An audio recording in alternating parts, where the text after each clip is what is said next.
standing in a mess that I have made. Ooh, oh, little by little, adding to the chaos every day. Oh, I know it's time to come clean. I know it's time to come clean. Boxes full of things I've shuffled and shifted place to place.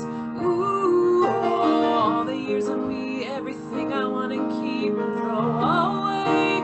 Oh, I know it's time to come clean. I know it's time to come clean. I empty out the pieces and I put them where they go. But where do they go? Where do they go? Does anything in me know? Where do they go?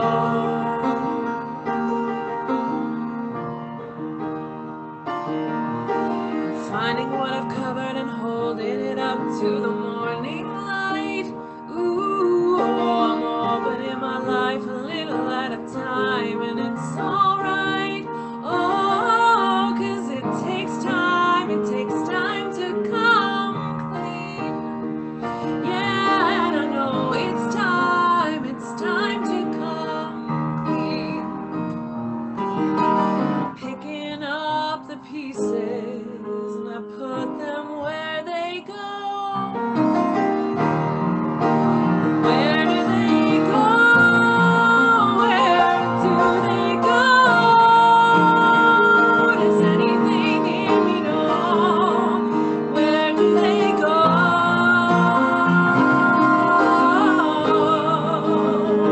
Where do they go?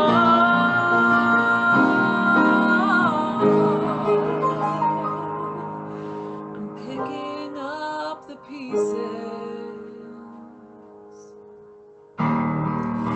So where do they go? Where do they go? I wanna know, just where do they go? Where do they go?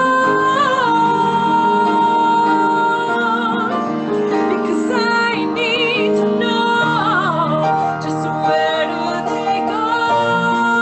Where do they go? I've gotta know, just where do they go? Where do they go? Will I ever know?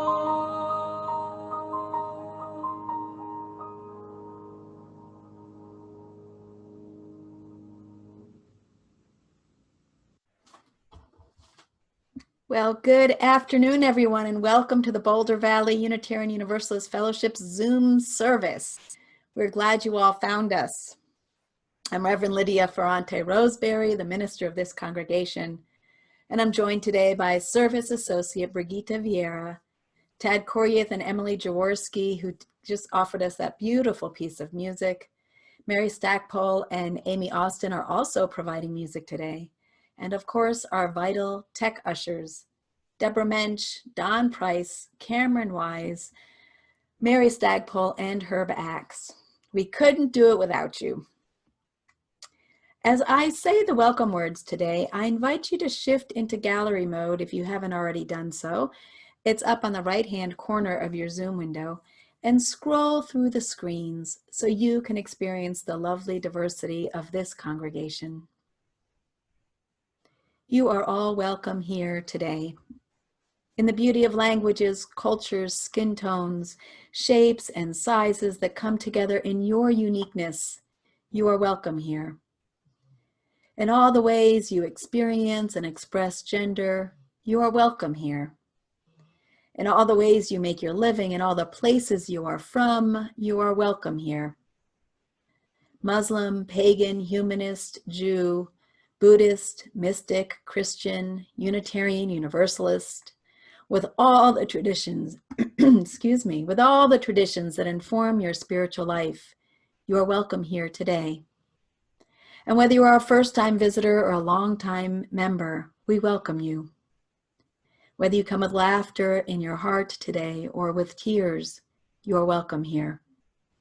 You are invited to join us with an open mind, a loving heart, and willing hands.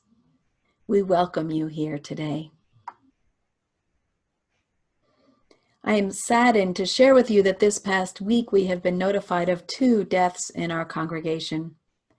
Marjorie Schweitzer died peacefully last week after a long decline and then a short illness. Marjorie was an active member of this congregation. I can remember where she used to sit on Sunday mornings until she was unable to attend in her later years. She was active in the adult religious education program and a faithful attendee on Sunday mornings. Her daughter shared that she maintained her upbeat outlook on life until the end. And also this week, Bill Schoberlein died suddenly. Bill joined the fellowship about 5 years ago after moving here from Denver. He raised his children in the First Unitarian Society of Denver. He was very active in our UU Humanist group until his sudden death. He had a sharp wit and a warm smile. Both of them will be deeply missed by many of us. Memorials for each of them have been postponed until such time as people can gather together, and I will keep you posted. Today we begin our Soul Matters theme for May. The theme is thresholds. This theme was chosen this time last year, but it could not be more apt for this time in our collective lives. The term threshold actually comes from threshing wheat, separating the grain from the husk, the portion you can use from the unused portion. Taking in what's valuable and disregarding what's not.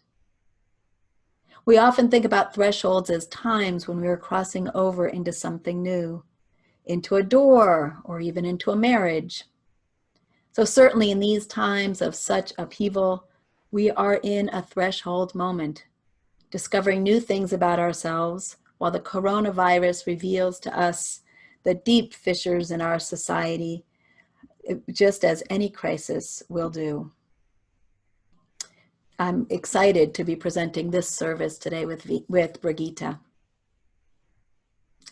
I also wish to welcome any visitors and newcomers today.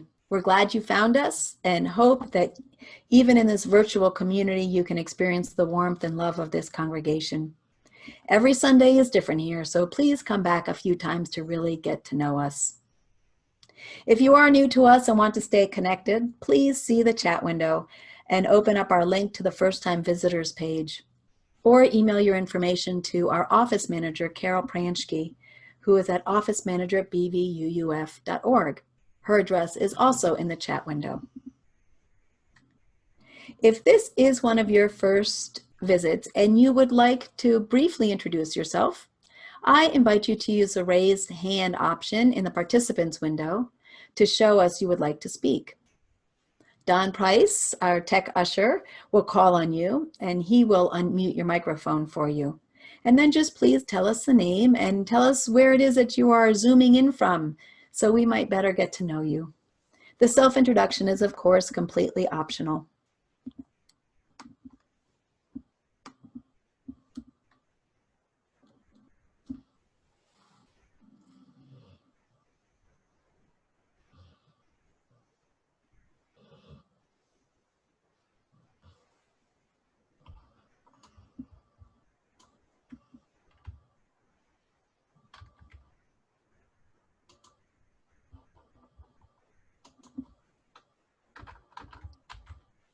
Lydia, we have a lot of people, so it takes a while to scroll through them, but we do not have any raised hands, so it doesn't look like anybody wants to introduce themselves. Well, great. It is good for everybody to be together today. Do be sure to check the fellowship calendar and connections weekly for all the opportunities we have at the fellowship to keep connected besides this time here on Sunday morning. And now if you have a chalice at home, I invite you to light it with me. And And so we know where all of our chalices are lit. Please write in the chat window, chalice lit in, and then just the name of your town. And today we've invited Eleanor, Josie, and Tyler Stagpole to say our chalice lighting words. Ready? We light this chalice for the warmth of love, the light of truth, energy of action. Thank you so much.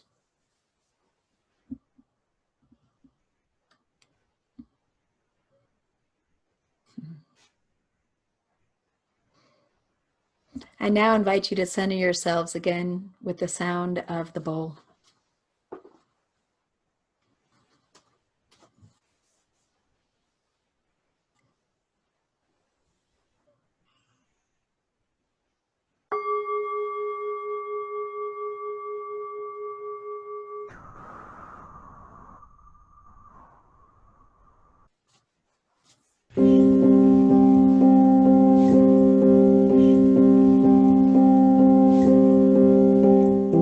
Praise be the nurses and doctors, every medical staff bent over flesh to offer care, for lives saved and lives lost, for showing up either way. Praise for the farmers tilling soil, planting seeds so food can grow, an act of hope if ever there was.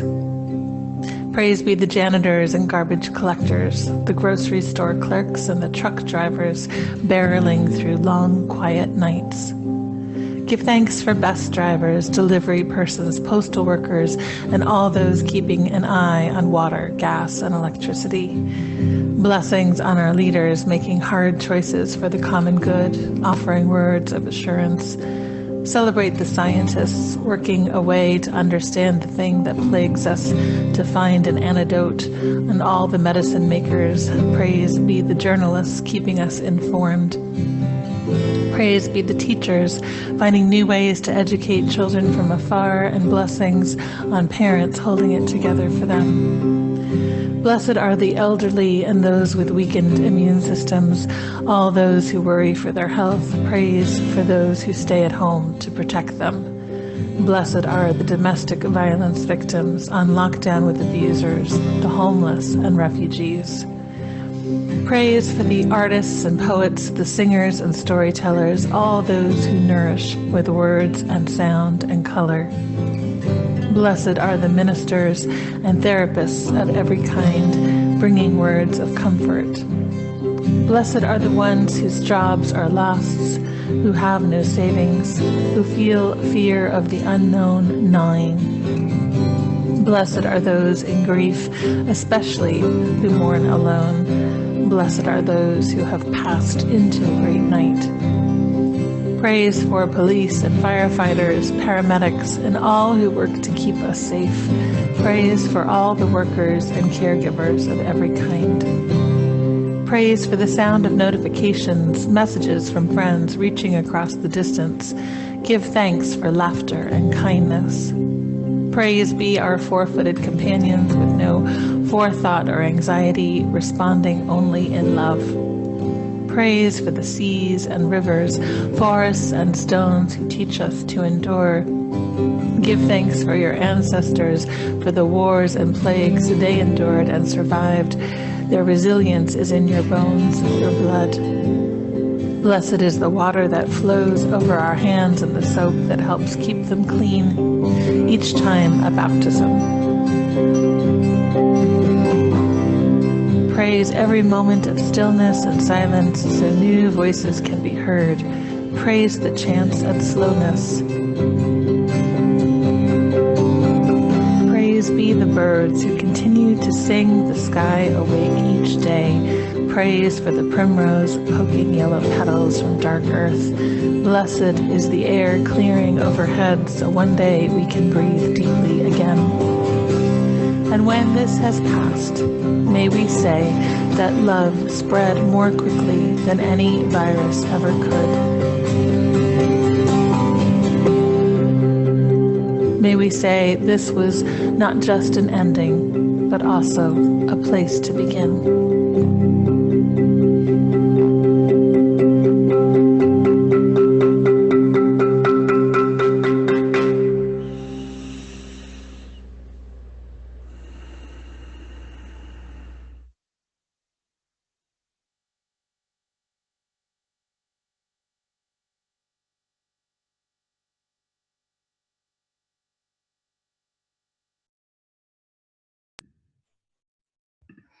And now, please join Mary in singing Love Will Guide Us.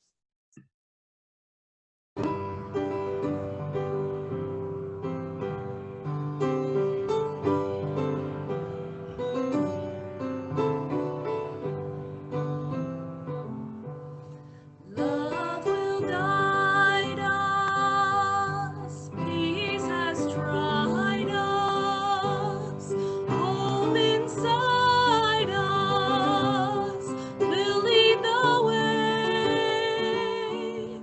on the road from greed to giving. Love will guide us through the hard night. If you cannot sing like the angels, if you cannot speak before thousands, you can give from deep within you. You can change the world with your love. Love will guide us, peace has tried us, hope inside us will lead the way on the road from greed to giving. Love will guide us through the hard night.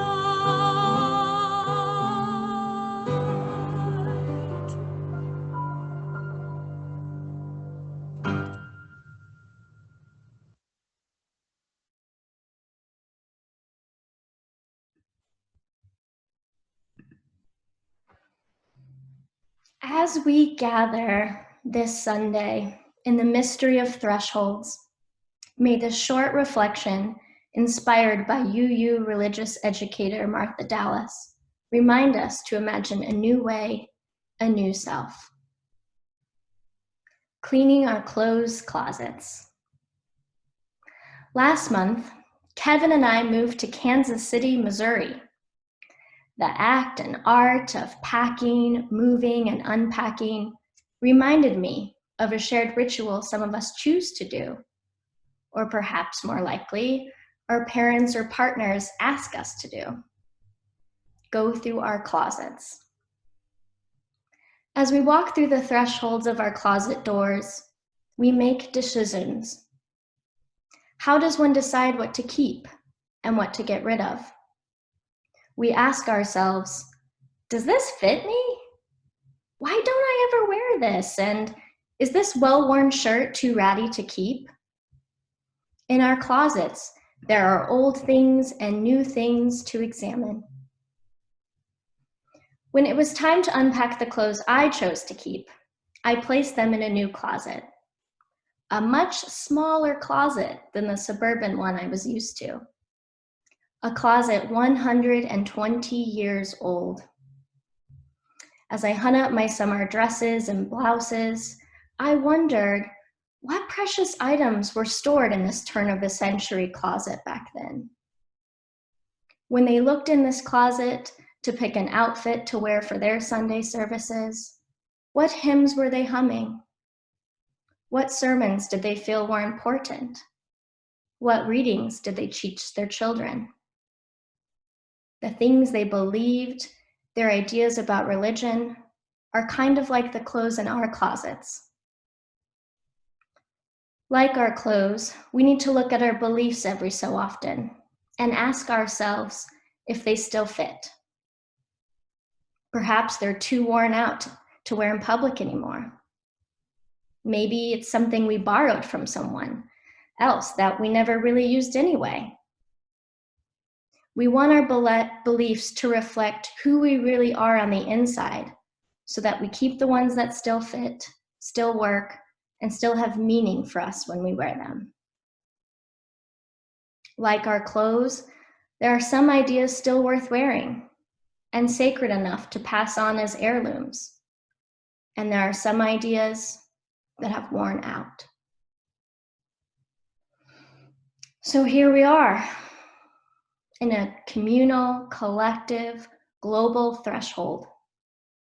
The ordinary ways we structure our days and our lives and our sense of time and space has been globally disrupted by COVID-19. This pandemic crisis has uncovered many things, and we get to decide how to cross into new ground. A ground that doesn't repeat, but instead repairs the gaps in our relationship webs and honors a civilizational calling to structure society around loving and caring. As we begin to open up again, we have decisions to make. What will we return to from our former way of living? And what will we discard? What do we see with new eyes from this time of physical isolation? And what new beginnings can we imagine? When our musical reflection begins, we encourage you to share with our beloved community more about your crossing. On the threshold of this new day, we invite you to answer in 1 or 2 sentences this question. What do you want to bring with you?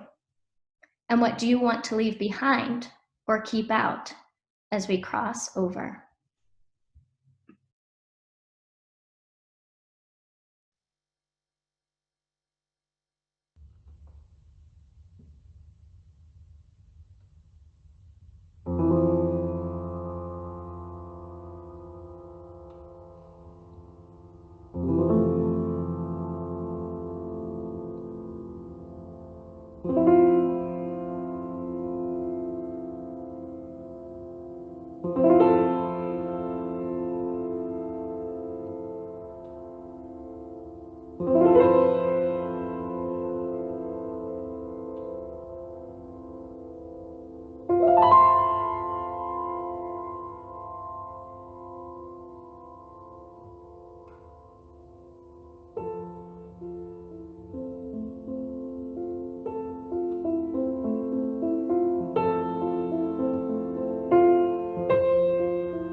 Oh, my dears, that was so beautiful to hear your reflections on what you want to leave behind and what you're wanting to bring over during this time. I'm so cognizant that even as we talk about this as a threshold moment, it is a moment that is going to last quite a few months as things slowly open up.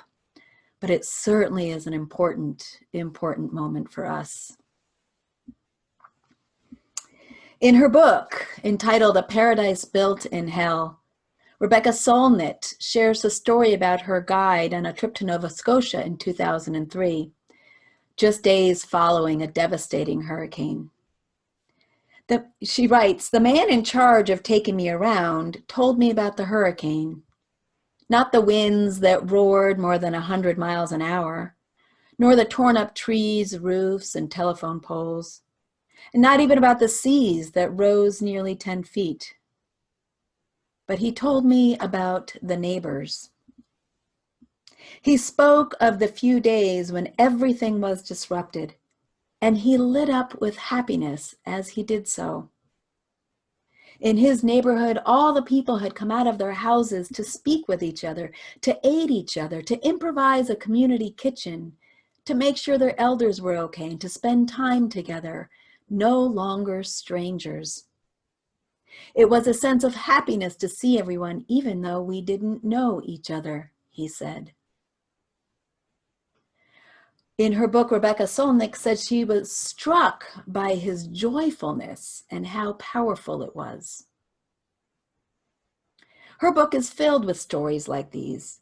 People piling into the streets after the San Francisco earthquake of 1989, barbecuing their frozen meat together so it wouldn't go bad because the electricity was out. And resilient people like Mrs. Anna Amelia Holhauser, who woke up on the floor of her bedroom during the 1906 San Francisco earthquake, slept in the cold fog of the Golden Gate Park for a week, and then started a soup kitchen there that fed hundreds of people each day. There are decades of sociological research on disasters that dispel the myth that people become more selfish, or even savage during these times. But popular belief and media would tell us the opposite. And usually the worst behavior is from those who fear that others will behave badly, and then they act defensively to ward off what is really a false threat. Hence the bare toilet paper shelves at King Super. Solnit writes, "Disasters are most basically terrible, tragic, grievous, and no matter what positive side effects and possibilities they produce, they are not to be desired. By the same measure, those side effects should not be ignored because they arise amid devastation." Now, unlike other natural disasters and acts of terrorism like 9/11, which many of us lived through, those things happen so suddenly, there's no time to even think. I feel like we're in a slow motion worldwide disaster, like moving through molasses. It's unprecedented because it has impacted every single human being and every creature on the earth, and its lasting consequences remain unknown. The impact of the coronavirus has been a unique experience for each of us, but perhaps with time, the ups and downs of these emotional experiences of this great upheaval, you may have had some similar experiences of serenity, contentment, and even moments of joy. They can be confusing when we know how much suffering there is. My brother, a doctor in New Jersey, shared with me how alive he feels being on the front lines of this crisis. And while we can't gather with one another in person, many people are feeling the deep appreciation of these connections that we're making and we're forming in this time of physical isolation. And appreciating birds and nature more, as I saw many people write in the chat. I was out on a 6-foot apart walk yesterday with a neighbor, and I ran into another neighbor, and we all commented on the heightened appreciation of life that we've been experiencing during this time. But there is also another side to this moment in time, and another side of human nature as well. While this time has exposed generosity and goodwill, a deeper commitment that comes from slowing down and being forced to connect in new ways, it has also, once again, been raising our awareness of the utter inadequacies of our economic, social, and political systems. It is highlighting the gap between the realities of life and death in this country and the great values we profess that are part of our founding documents.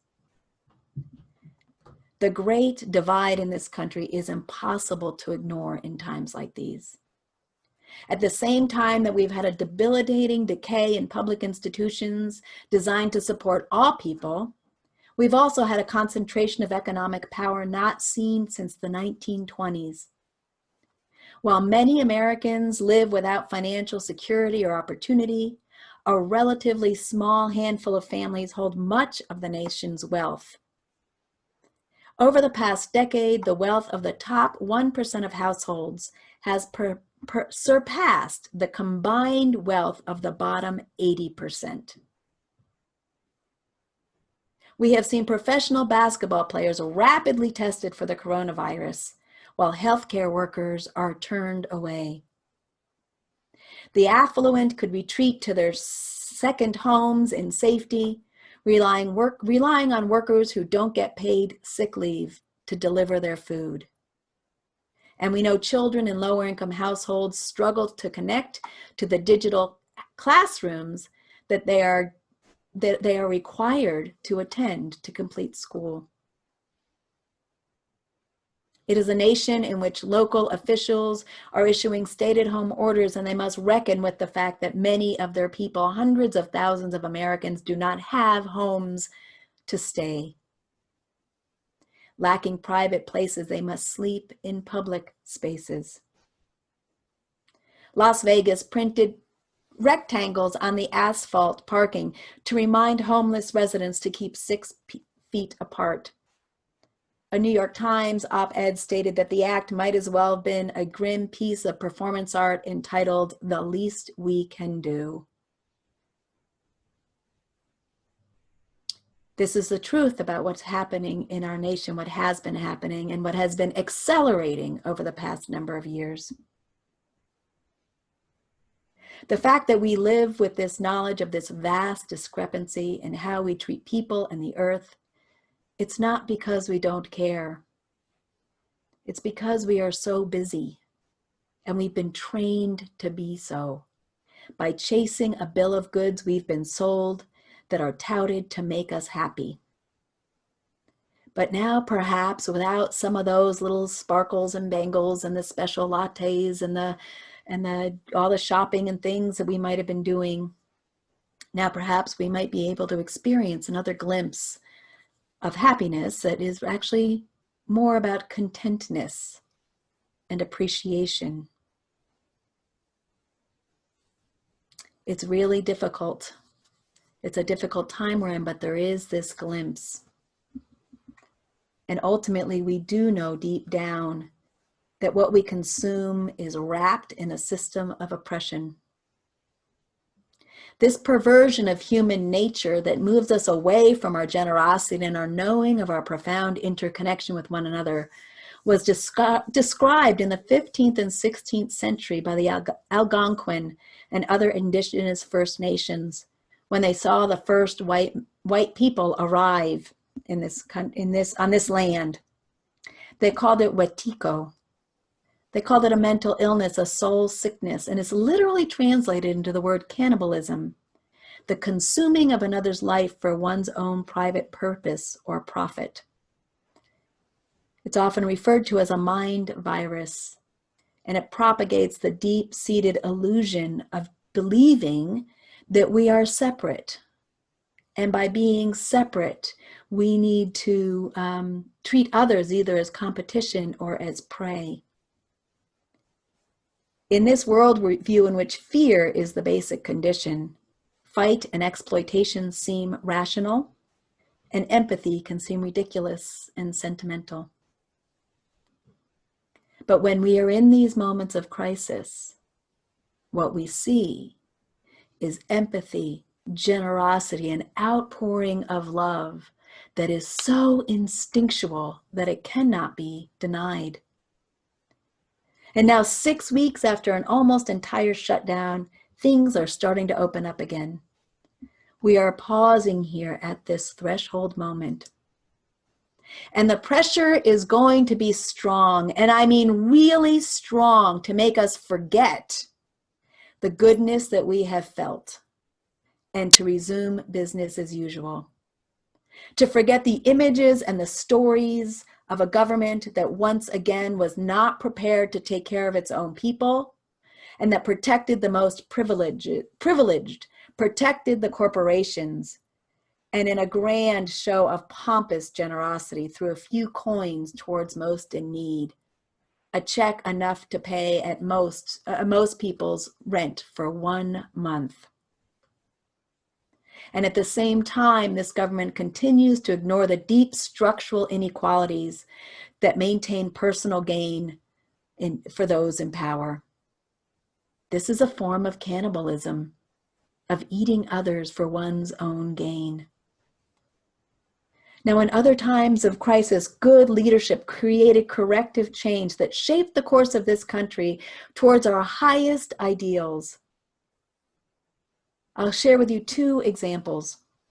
In 1862, between the months of May and July, even as Confederate victories in Virginia raised doubts about the future of the Union, Congress and President Abraham Lincoln kept their eyes out on the horizon.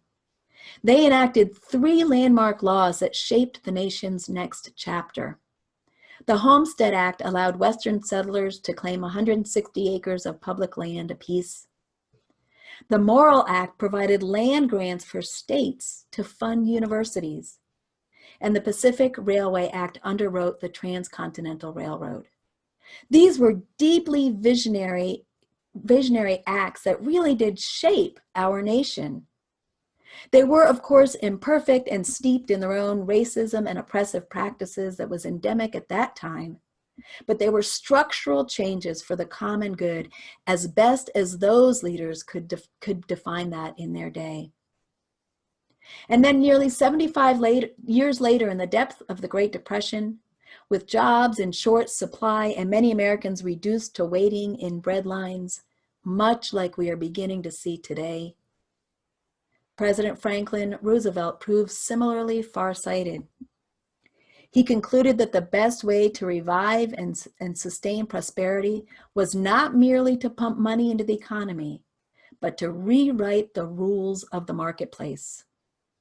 Liberty, Roosevelt said in 1936, requires opportunity to make a living, a decent living according to the standard of the time, a living which gives man not only enough to live by, but something to live for. His administration, working with Congress, enshrined the rights of workers to bargain collectively, imposed strict rules and regulations on the financial industry, and created Social Security to provide pensions for the elderly and the disabled. Once again, in a time of deep crisis, what we saw was a visionary leadership that enabled us to take the learnings, the pain and the suffering, and also the beauty that we were able to see in how humans can prosper together and create a new way of being. Now, I am no fool. I know that we can't expect that from our current national leadership, and it makes me deeply sad. But when the leaders don't lead, the people need to. Jesuit monk and writer John O'Donohue wrote, "When we cross a threshold worthily, we can heal the patterns of repetition that got us caught somewhere." I hope you have had glimpses of what could be, even during this time of worldwide pandemic. I hope you are considering what changes you might make personally to unstick some of your unhealthy patterns. I know my family is. But even more than that, it is not only the time to resist the pressures that will tell us that all is okay when we get back to normal. This is a moment of possibility for our nation, for our world, to turn from the debilitation of Wetiko towards the life-giving generosity that recognizes our profound interconnection with one another. I have faith in people's generosity because I see it over and over again in my daily life. And I also see the structures of oppression that keep people down and that stop that generosity from blossoming. This is a pivotal point in American history because we are also coming upon a most important election. There will be many opportunities to help with civic engagement through Together Colorado and through UU the Vote. This is the time when we can actually take those glimpses and the dreams that we have and empower a new leadership to bring us to a new age. It is a moment of possibility greater than anything else that may be afforded to us in our lifetimes. Let us cross this threshold worthily and together to create a world that honors and upholds all people and all of creation. May this be our promise and our prayer. I know we have it in us to do this.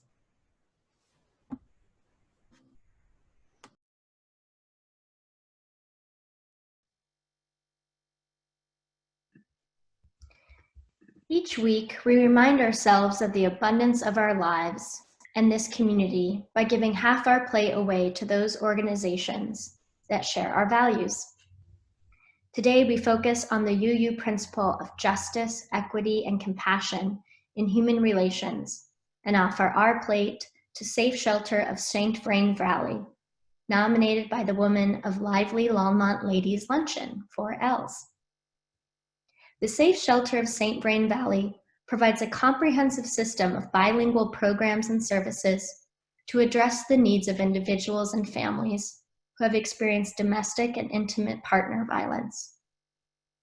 Beyond providing emergency shelter, this Longmont organization provides a 24-hour crisis line, individual and group counseling, case management, legal advocacy, as well as community and peer education.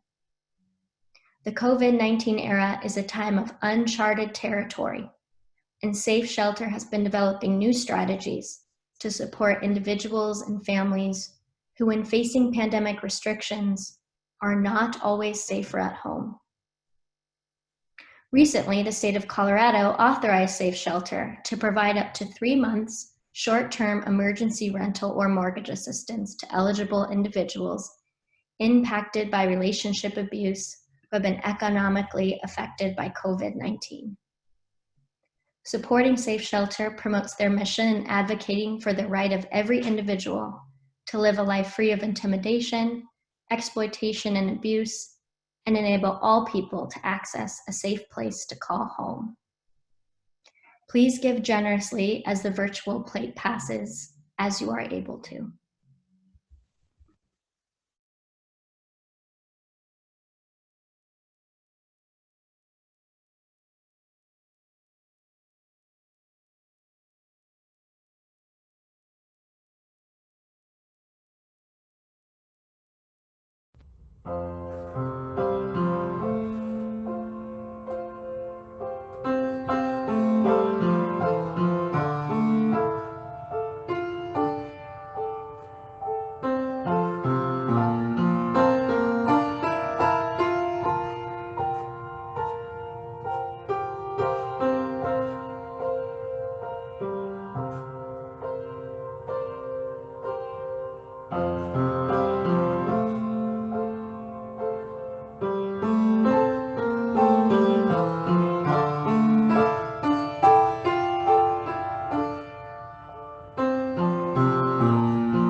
For the work of Safe Shelter of St. Vrain and the work of this fellowship, I offer gratitude for the many acts of generosity of this congregation.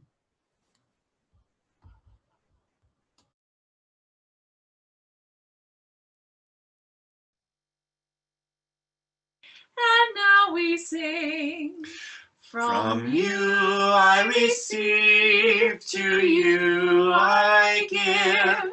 Together we share, and from this we live.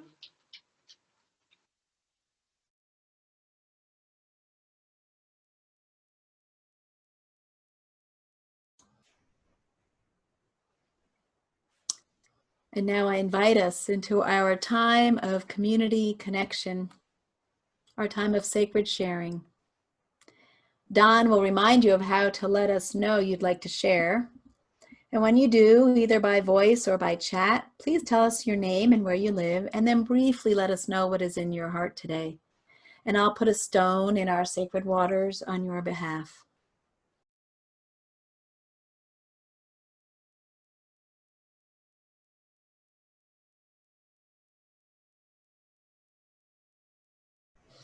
And of course, one last stone for all those joys and concerns that remain in the silent sanctuary of our hearts, knowing that even in our silence, we are bound together in the web of life.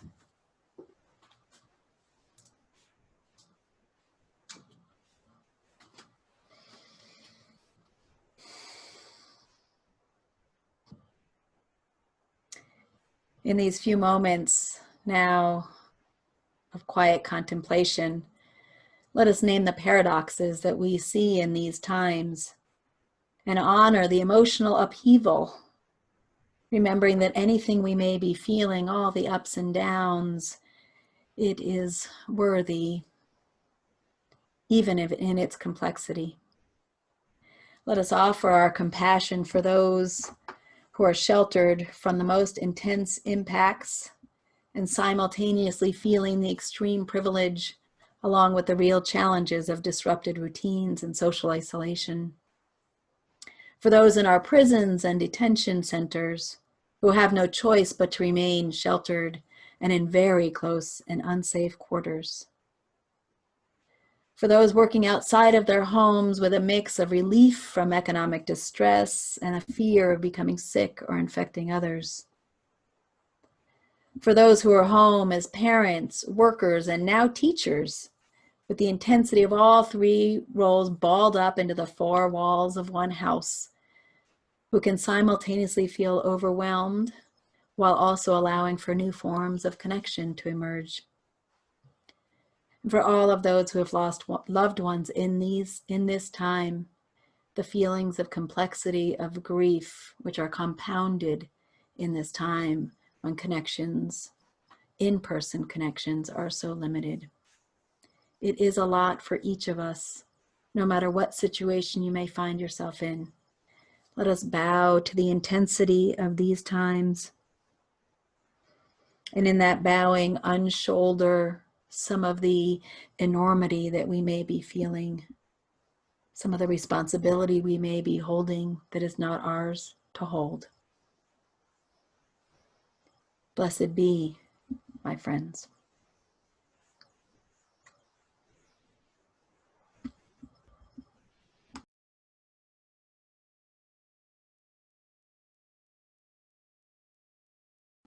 And now Amy will lead us in singing, I Know I Can.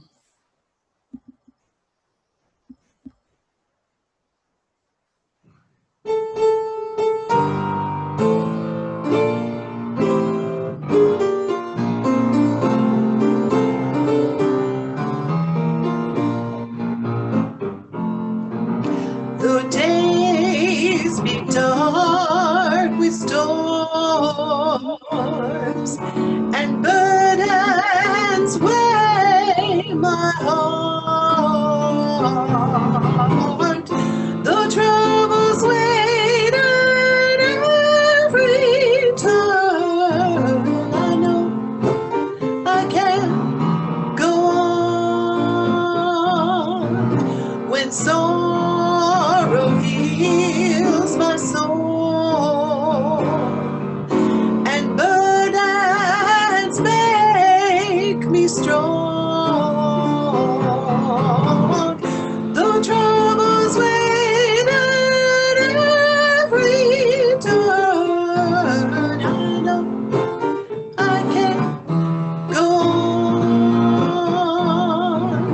And though the journey is long, the destination clear, though troubles wait at every turn, I can go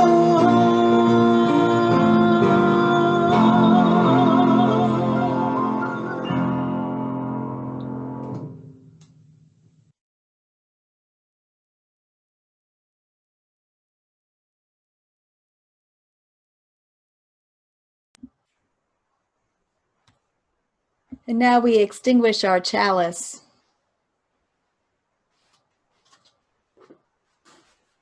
And please say these words with me. We extinguish this chalice, but not the warmth of love, the light of truth, or the energy of action. These we carry in our hearts until we meet.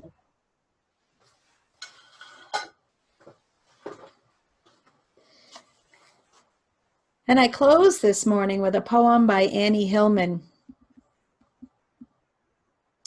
We look with uncertainty beyond the old choices for clear-cut answers to a softer, more permeable aliveness, which is every moment at the brink of death. For something new is being born in us, if we but let it. We stand at a new doorway, awaiting that which comes, daring to be human creatures, vulnerable to the beauty of existence, learning to love. May it be so.